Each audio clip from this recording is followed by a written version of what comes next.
This video is brought to you by mybookie.ag. Don't forget to use the promo code WEASEL to double your first deposit all the way up to $1,000. We are here for the UFC Paris Fight Night card that has some really good fights. Many of them got knocked off, some fighters got injured, some fighters pulled out, but it's still a very good card, especially if you're looking out for a European talent. There's a lot of young European fighters on here, very promising futures. I have been doing pretty good on the picks lately. The last two cards I got almost all the fights correct. A lot of you guys were asking me about my pick rate and how I did in the last card and all that stuff. I always have the numbers up on all the prediction videos, so when you see this on the top left, that's my record from the last card. So as you can see here, I got 9 out of 12 correct, 3 out of 5 confident picks correct, and for the last card before this, I got 8 out of 12 total, and then 4 out of 4 perfect on the confident picks. I'm on a bit of a roll, not too shabby. Now when we look at this Fight Night card, the main card starts at 3 p.m. Eastern. So if you're in another time zone, you can convert it. So it's going to be an early one, and there's only 11 total fights. It just tells you how many fights got pulled from this card, but still a really good one. With the main event being Ciryl Gane, Sergei Spivac, we're definitely going to dive into that one. We don't know where Ciryl Gane really stands when it comes to his grappling, and we're going to find out on Saturday. Is he just a starfish? Or is he just not able to defend takedowns from the top fighters and maybe he has learned?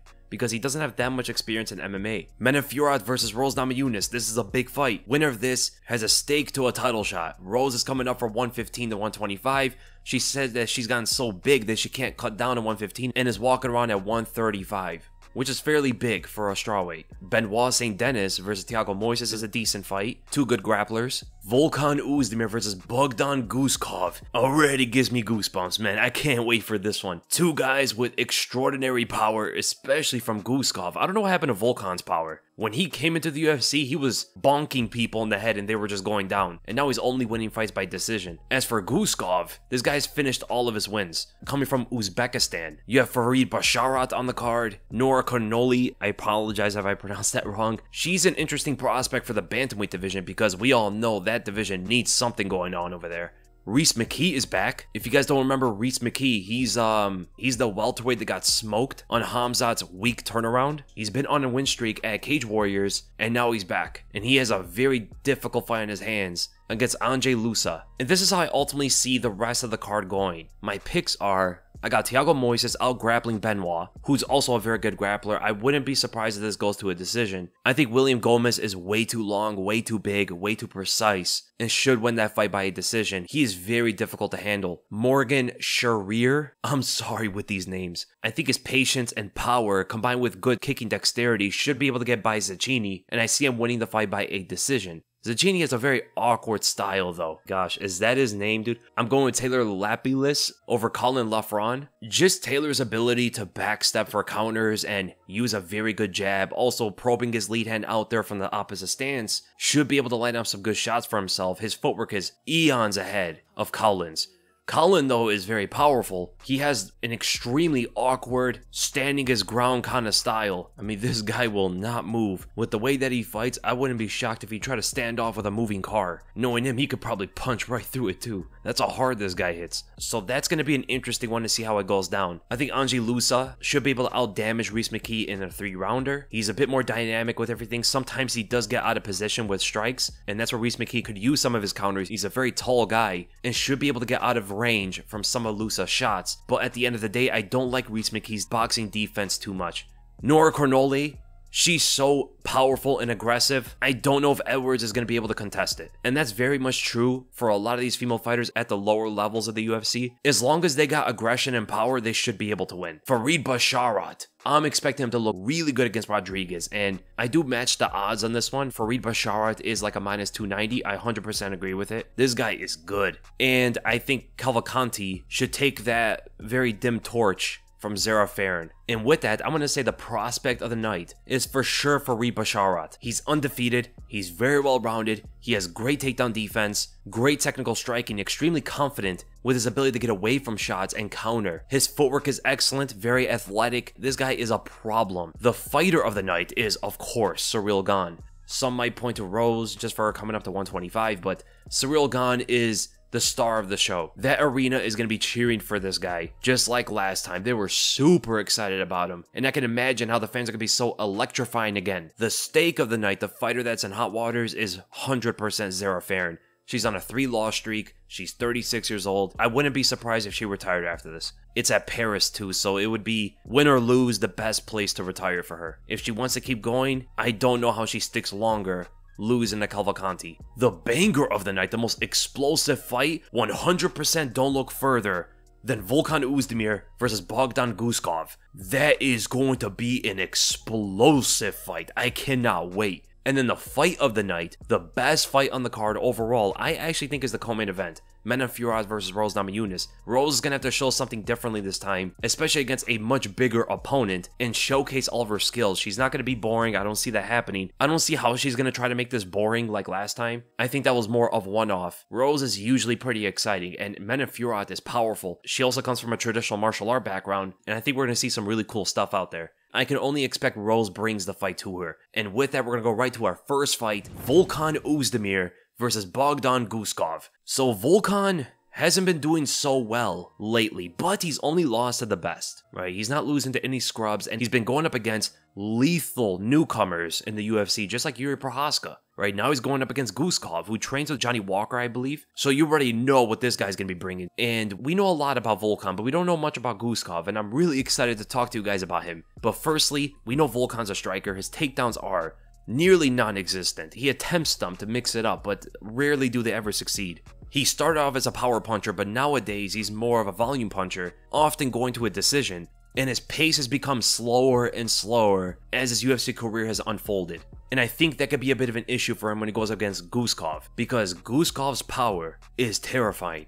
When I say he one-shots people, he does it on a regular. But the thing is, he's also very patient. He uses his reach very well, and he has pretty good footwork, keeping his hands rather low, which can be a bit scary, especially the higher weight classes, but he's so confident in his head movement as well as his footwork to get away from shots and then counter them with his right hand. He puts so much emphasis on that right hand of his, even will switch stances backwards into southpaw to check you with it, knocking you out. He's knocked out one of his opponents really clean with that. And also, he is so precise and active with his knees and left high kicks. And we know that Volkan's chin has weathered away. One shot from Guskov might be able to put him out. So I'm actually going to go with Bogdan Guskov, the underdog in this. As you can see here, my bookie does have Guskov as a plus 145. I think he probably should win this fight. He has taken on short notice, so I think this switch up an opponent is more going to hurt Volkan than it's going to hurt Guskov, because he was going up against a different kind of striker, and he might not be ready for this one. So I do like the underdog in this fight. And then we go to the co-main event, Manon Fiorot versus Rose Namajunas. It is very hard to know how this fight's going to go down,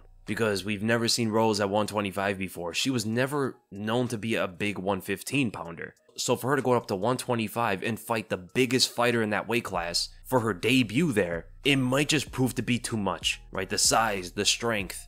It says she's 5'7", but Manon Fiorot looks way taller than that, because when she went up against Katlyn Chookagian, we know Katlyn Chookagian is 5'9", and they looked about the same height, and she uses her strength very well against her opponents, not only able to force the opponents away from her when she strikes at them. She has a very awkward but more traditional blitz that could really get opponents by surprise, but also her strength in the clinch. It's very hard to get away from her. And Fiorot loves the check right hook from the southpaw stance, which is what she usually takes, and that low lead side kick to back the opponent away. Now overall, Rose is more technical in every area. She's way better with her boxing, she's way better with her kicks, she's way better on the ground, she's way better with her wrestling technique. The only thing that's gonna do her in is if there's a big strength difference, because I do like Rose's footwork against someone like Fiorot. Other than the low side kick, that could be a bit of an issue sometimes, because Rose likes to widen her stance a bit, and then there's a clear target to the knee for that lead side kick. But other than that, I can see her blitzing in on Fiorot and getting away before Fiorot can touch her. And I do like Rose's ability to get in there with the right straight, step off on the outside foot after landing it, and then come up with the high kick if Fiorot is trying to get away. Kinda how she did against Michelle Waterson. The only thing she has to be worried about if she takes off the outside foot is that Fiorot throws the check right hook more than she throws a jab. So if Rose takes the outside foot, there is going to be a right hook coming her way. So darting in with the right straight, ducking and weaving outward under that check hook, and then chasing her down with the kicks, there's going to be some beautiful work from Rose if she can make that happen. And which way does Fiorot always lean when she's being defensive? She always leans her head to her left. that's into a potential right high kick from Rose. Now, if Rose can get Fiorot on the ground, if she can take her down, Fiorot's going to be in a lot of trouble. Unless she could just use her strength to stand up, but Rose is so quick to get your back, she's so quick to get some kind of submission on you. Standing up like that can work on many other fighters, but I don't think it works on Rose. Rose is way too quick with it, so ultimately my prediction for this fight, I'm going to go with Rose Namajunas, the underdog, right? She's a plus 150, even bigger than Guskov was. And I'm going to go by a 3rd round submission. I think eventually she's going to get Fiorot's back, either getting her off balance with some kind of strike, taking her down, jumping on that, as I don't think Fiorot is going to be ready for that level of Brazilian Jiu-Jitsu. And then we go to the main event, Ciryl Gane versus Sergei Spivac. This is your striker versus grappler matchup. Spivak would be foolish, in my opinion, to try to stand up with Ciryl Gane for too long. He's going to have to test that takedown defense. And that's the thing we just don't know at this point. Ciryl Gane's takedown defensive skills have been quite lacking. But Sergey is not the best wrestler, right? He could take you down from the clinch. He's really good when he gets close to you, but we haven't really seen him shoot from distance, and we know Ciryl Gane is going to stay far. He has that 3-inch reach advantage while being an inch taller. And not only that, he is like 4 times as fast as Spivak, 5 times as fast. The speed difference is so apparent, and Spivak's striking overall, it has gotten better, but it's nowhere near what Ciryl Gane can deliver. Ciryl Gane, for a heavyweight standard, is an extremely technical striker. He can fight in both stances pretty well. He has an excellent jab from both stances, but in the southpaw, he will swing out that left straight and overextend sometimes. If he does that, Spivak might take him to the ground and submit him. So what I will say is, Ciryl Gane has less room for error compared to Spivak, because if he messes up, he's getting taken to the ground and the fight could be done from there. Whereas Spivak might be able to make some mistakes here and there, because Ciryl Gane, who is powerful, he's not like a one-shot guy, right? He's not a one-punch knockout artist, or even a one-kick knockout artist. So there's more room for error for Spivak to take chances than there is for Ciryl Gane. Ciryl Gane has to be perfect, and that makes me very worried for Ciryl Gane, man. As you can see from my bookie, he's a minus 175. He's a decent favorite. I think it's more of a pick'em because I just don't trust his takedown defense yet. He has very good footwork, he's very fast, so that might give Spivak issues, but would it be enough? So ultimately my prediction for this fight, I'm gonna go with Sergei Spivac. I just don't trust Ciryl Gane's takedown defense at the end of the day. And just like I was saying, like Sergei Spivac can take more risks in order to get the fight to the ground than Ciryl Gane has on the feet, right? Ciryl Gane has to be perfect, not get taken to the ground, and with that, he might not be able to find some kind of knockout shot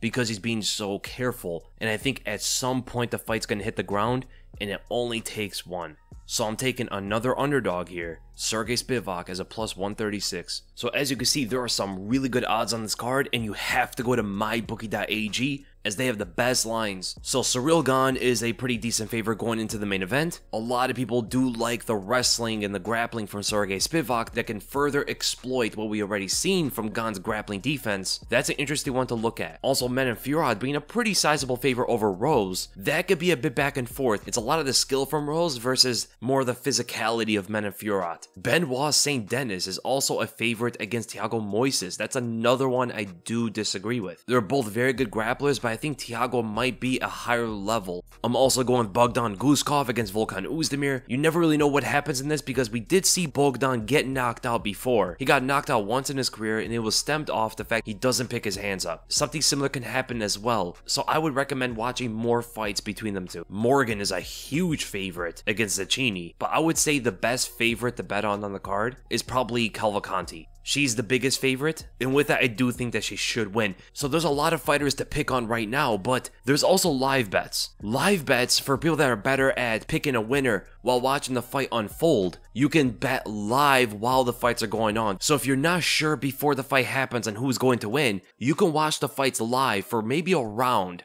Let's say, for an example, you see how the fight is playing out, and then some of you guys are definitely going to know who is going to win this fight. I actually did this on Alex Caceres versus Song Woo Choi. If you guys don't remember, Song Woo Choi was an enormous favorite over Alex Caceres, and after watching the first round, I even tweeted about it, you can see it right here. Song Woo Choi was a minus 1100 going into the second round, and I bet live that Alex Caceres was going to beat him in the second round, and he did it, submitting him. That was a huge win for me. So live bets is where it's at when you could kind of feel out who's going to win while watching the fight play out. And while you do this, my bookie will also double anything you put in as your first deposit all the way up to $1,000. So if you put in $100, let's say for your first deposit, they'll give you another 100 to play with. You can use this for anything. It's not just for sports betting. It's for anything on the MyBookie website. If you want to put in something a bit extra to do other stuff on MyBookie, not just watch the UFC fights, but there's other sports to go on. There's a lot of other things on MyBookie, as you can see on the tabs on the top and on the side. A load of stuff. But if you use the promo code WEASEL, that's WEASLE,